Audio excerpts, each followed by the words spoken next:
60 minerals, 16 vitamins, 12 amino acids, and 2 essential fatty acids for a grand total of 90 essential nutrients. This is what we need to import into the human body every day in order to secure our health. And this is what the MDs have failed to tell us. This is one of the ways that they have dropped the ball considering our health care. And quite frankly, when an MD shows up at your front door, or you show up at their office, they're not practicing health care. They're practicing disease management. There's a great deal of difference. So there are a few things we need. We're in an education week here, a couple of weeks of fundamental basics of holistic medicine. All of this is built upon the primary notion that the human body has the ability to fix itself, the human body knows how to fix itself, and the human body wants to fix itself. What does the human body need in order to accomplish all of these things? It needs 90 essential nutrients every day. It needs antioxidants in excess of 20,000 ORAC points every day.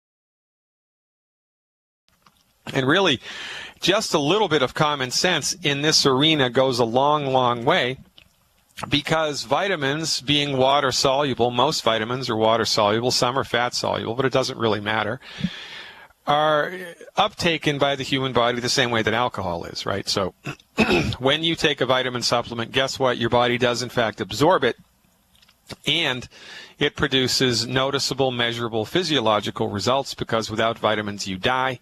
With vitamins your body maintains its health. That's why vitamins are referred to as essential. Vitamins are essential nutrients. Your body needs them in order to live, but your body cannot make them. So vitamins have to be imported into the system.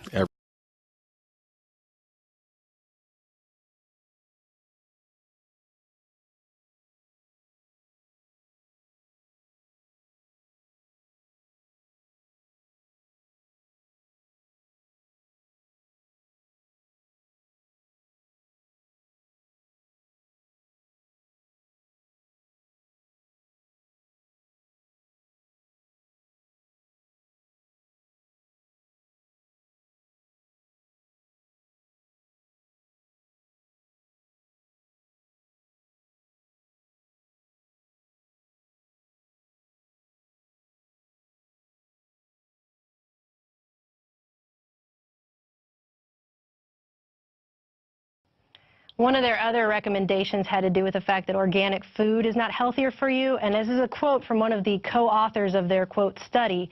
He said that it was not better for you because there have been no long-term studies to show that eating less pesticide is healthier for you. That's actually what he said. And that, I wrote one of my recent newsletters on pesticides and foods and the effect of pesticides, herbicides, on the tremendous increase in hematologic malignancies, which I've been astounded how fast they've increased. They've just increased enormously. And when you look at the variables of what could have changed to produce this tremendous increase in lymphomas and lymphosarcomas, leukemias, the number one culprit is herbicides and pesticides.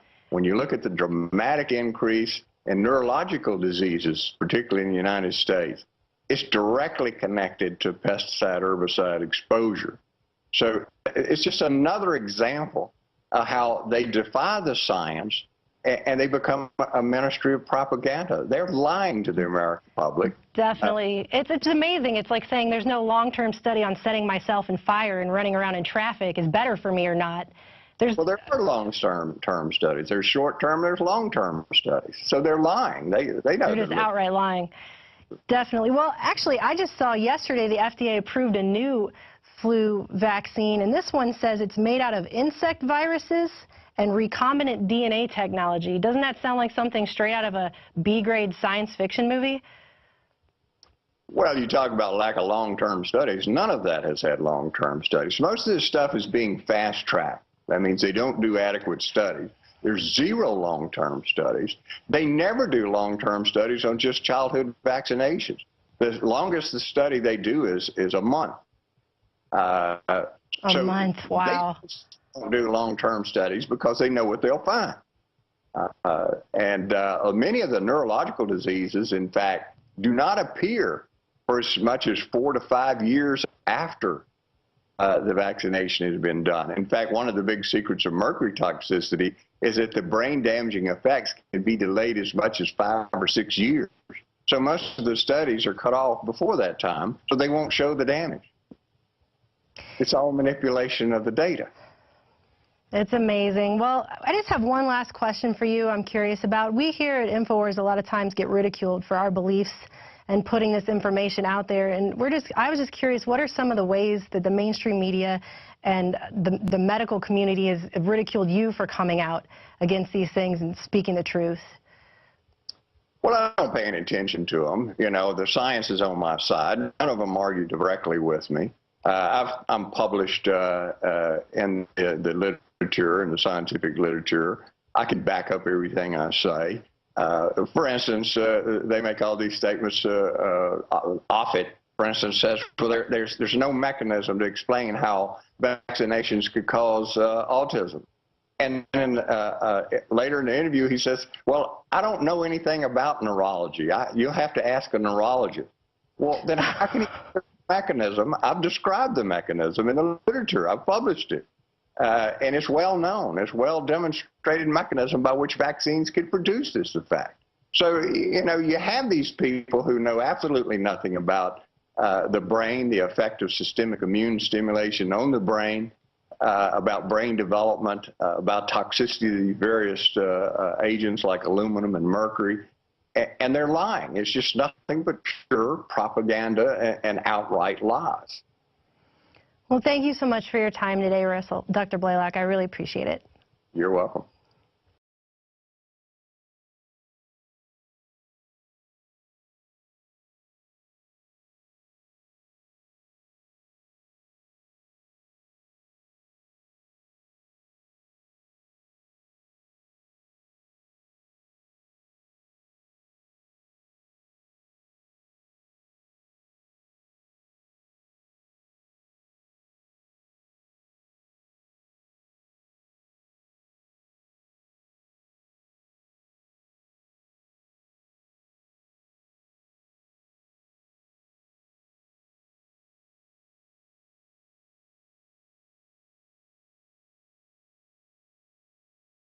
Washington, where Deputy FDA Commissioner Steve Hoyer made an announcement today urging Americans to, quote, just eat a goddamn vegetable once in a while.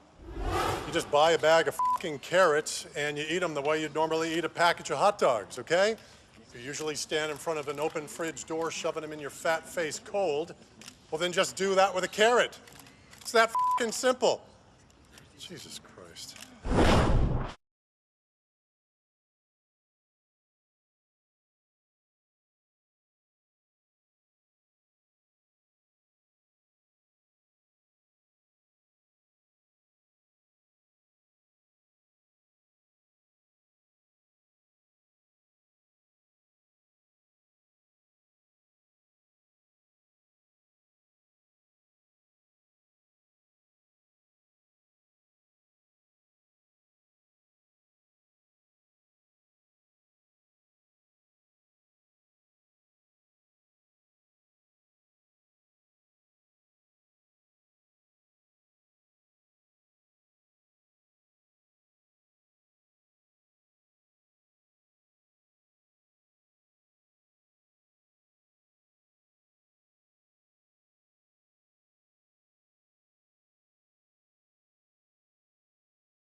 But switching gears, I want to also ask you about this flu pandemic, because it seems like the media is really stirring up a huge panic right now that we all need to rush out and get our flu vaccination right away. There's going to be a shortage. We're all going to possibly die from the flu. Meanwhile, the CDC has actually come out and said it's only moderately effective. It's not even really effective. Why would we all rush out and get something that's not even going to treat, even at the most basic common sense level? Why would anybody go out and get something that's not even going to help them to cure the thing it's supposedly supposed to fix? Well, you know, if you look at the mortality and morbidity weekly report, which is the main report by the CDC on the flu, the latest one, says that the vaccine's not moderately effective. It says modestly effective. Wow, they just keep changing the adjectives, huh? Not even effective in a third wow. People. So 2/3, it has no effectiveness. Now, there's even more shocking news, which the public has never heard of, vast majority of physicians have never heard of. It came out last year and was reported as a series of articles in the Journal of Virology, the chief journal for virus. And what this article found, what this study found, it was done in the Netherlands, was that children who have yearly flu vaccine are unable to produce cell-mediated immunity that protects them against pandemic viruses and protects them against mutating viruses. So if you oh, wow. They cannot produce these cells. Now, these are called nonspecific CD8 cytotropic lymphocytes. And what they do is they kill viruses of any kind. Now, that's a major protection against pandemics in the world. Well, they found that if you were getting the flu vaccine every year, you cannot mount that immunity. And therefore, for instance, if the bird flu comes, and that's one they tested, you cannot develop immunity against it. If you develop H1N1 exposure, you cannot develop immunity against it because it paralyzes this particular type of immune system. No one's talking about that. But this is a major protection against pandemics. Now, let's say 90% of the children starting at 6 months of age every year gets this vaccine, and a pandemic does hit.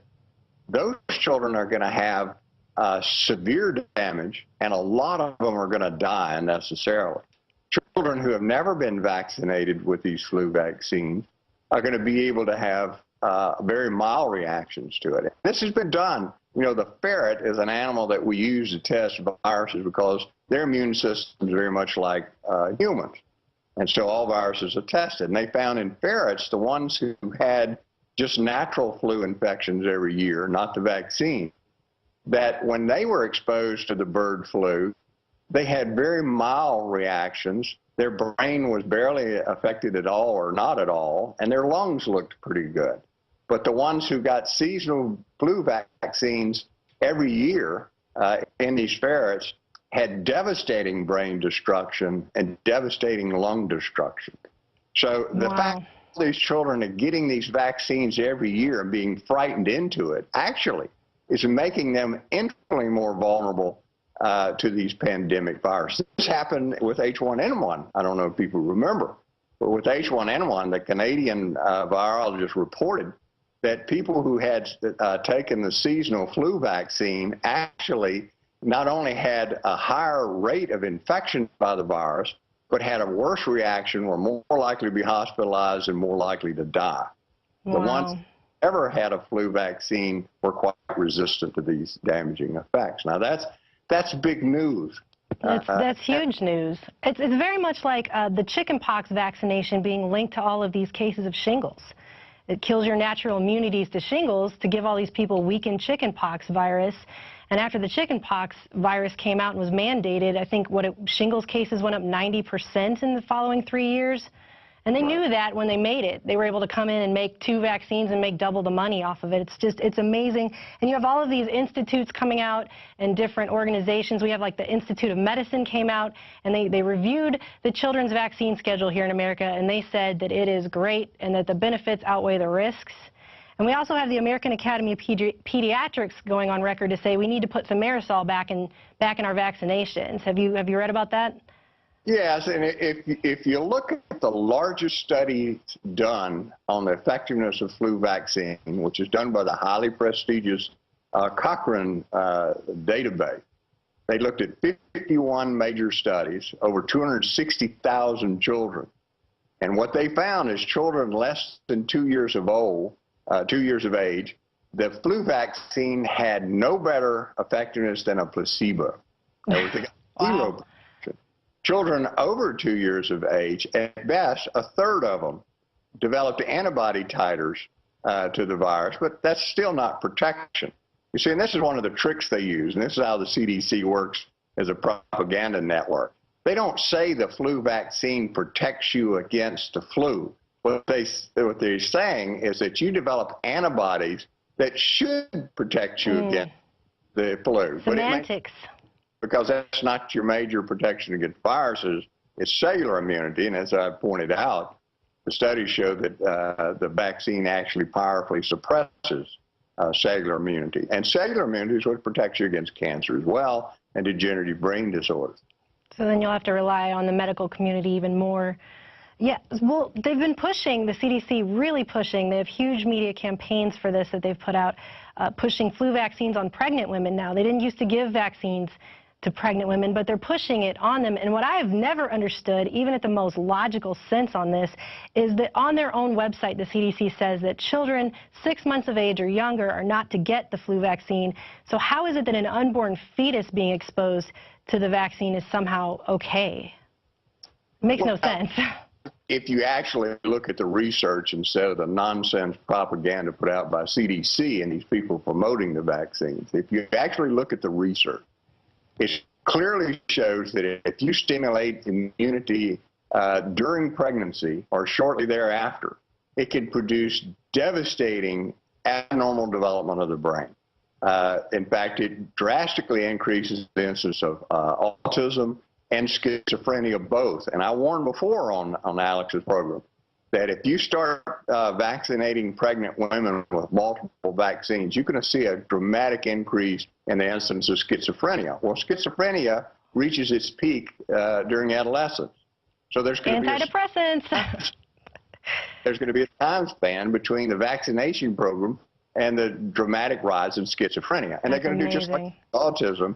They're going to say, well, we don't know why schizophrenia has increased so dramatically in the last 5 or 10 years. Exactly. But the research clearly shows you could produce schizophrenia by immune stimulation with vaccines during pregnancy and shortly afterward. Well, children are getting massive numbers of vaccines during the most intense period of brain development, which if you look in the scientific literature and actually look at the science, that's insane. That's absolutely insane. Sounds like eugenics to me. Well, it's worse than that because you're damaging the developing brain of hundreds of millions of children, which is going to change them for the rest of their life. They're going to have trouble thinking. They're going to be socially disrupted, and it's going to be permanent. It's going to be very difficult to alter that and change it. But parents are not looking to people who know the literature. They're looking to people who are just listening to propaganda. I mean, your pediatrician, for the most part, never researches this. He gets material from his union, the American Academy of Pediatrics, which is a union. And they're tied to pharmaceutical companies. I've done research into the American Academy of Pediatrics, and a lot of their fellows actually work for organizations like Monsanto and Dow, and it's pretty horrifying. Now, you mentioned the American Academy of Pediatrics saying they want to put mercury back in the vaccines because it's safe. Well, it's nonsense. There are over 2,000 studies that were done years ago that showed that the mercury is a tremendous brain toxin. And I've written about it in numerous articles published in the literature. Others have. And so their response is, well, it's the methyl mercury that's dangerous. It's methyl, not ethyl. Like that somehow makes it better. The amount of mercury in the brain is higher with ethyl mercury than it is with methyl mercury. That's what I've read in the studies, yeah. And it's converted to a type of mercury, inorganic mercury, which never leaves the brain, which is the most damaging part of all mercury. And it is consistently shown to produce aggressiveness and abnormal development of the brain and chronic inflammation of the brain that can last a lifetime. Now, the dose of the mercury in these studies is producing these effects is in nanograms. So we're talking about extremely small concentrations of mercury doing that. Now, how did they justify the mercury being safe?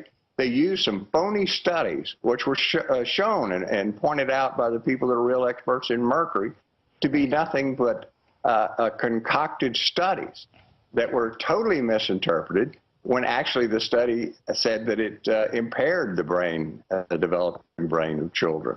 So the American Academy of Pediatrics, like the CDC, has become a propaganda network. It's no longer has anything to do with science. They're phonies.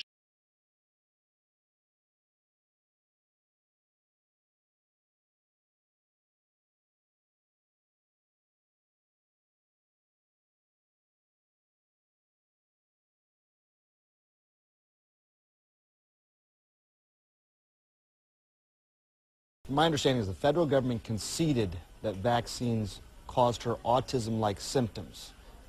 First of all, is there a difference? I mean, does she have autism or autism-like symptoms? What's the difference? Well, you know, I don't have all the facts because I still haven't been able to review the case files myself.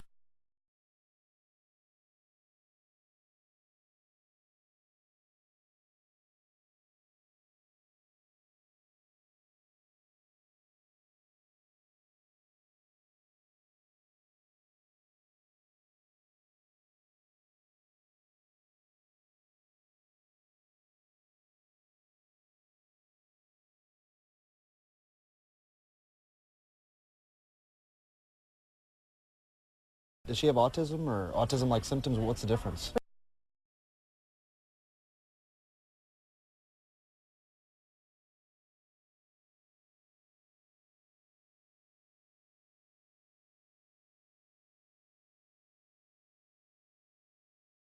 My understanding is that the child has what we think is a rare mitochondrial disorder.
My understanding is that the child has what we think is a rare mitochondrial disorder, and when children have this disease, anything that stresses them creates a situation where their cells just can't make enough energy to keep their brains functioning normally. Now, we all know that vaccines can occasionally cause fevers in kids. So if a child was immunized, got a fever, or had other complications from the vaccine, then if you're predisposed with a mitochondrial disorder, it can certainly set off some damage. Some of the symptoms can be symptoms that have characteristics of autism. Yeah.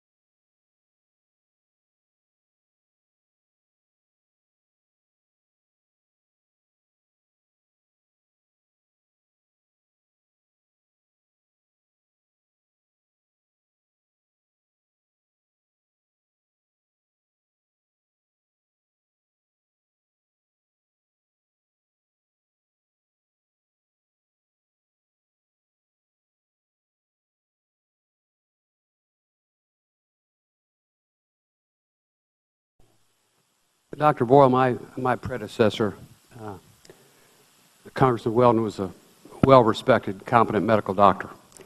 and a great deal of esoteric expertise on this subject that I'll probably never have. But I gleaned from him some certainty that he felt thimerosal in vaccinations definitely was a contributing factor to autism. And I read not very long ago an article that it said until the wonderful people like us introduced vaccinations to Africa, the African children basically were autism-free. They never heard of autism, never had a case of Down. Are you familiar with that? Have you ever heard that before? Okay.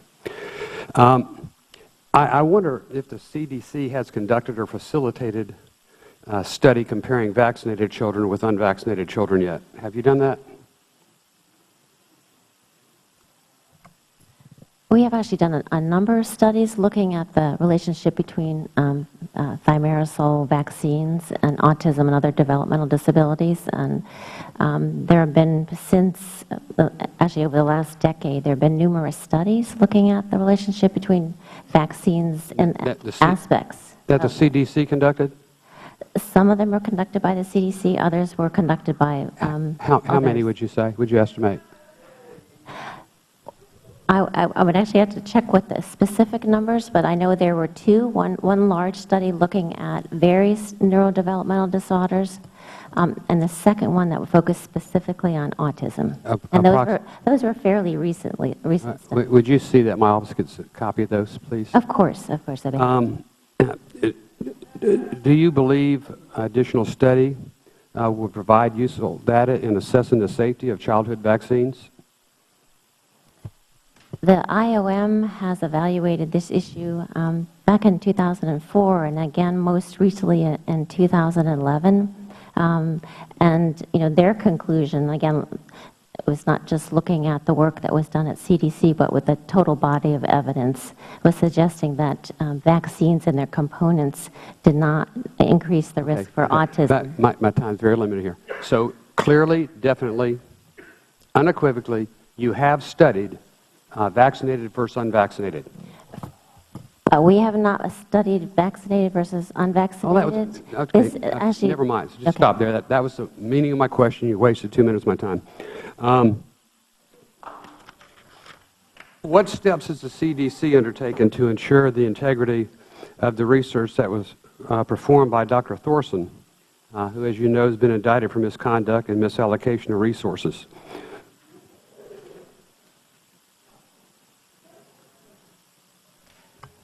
So Dr. Thorson, who was a co-investigator on a couple of studies that came out on autism, was really just one investigator, and that body of evidence related to vaccines and autism. All right. Have you gone back to validate the variety of studies he participated in?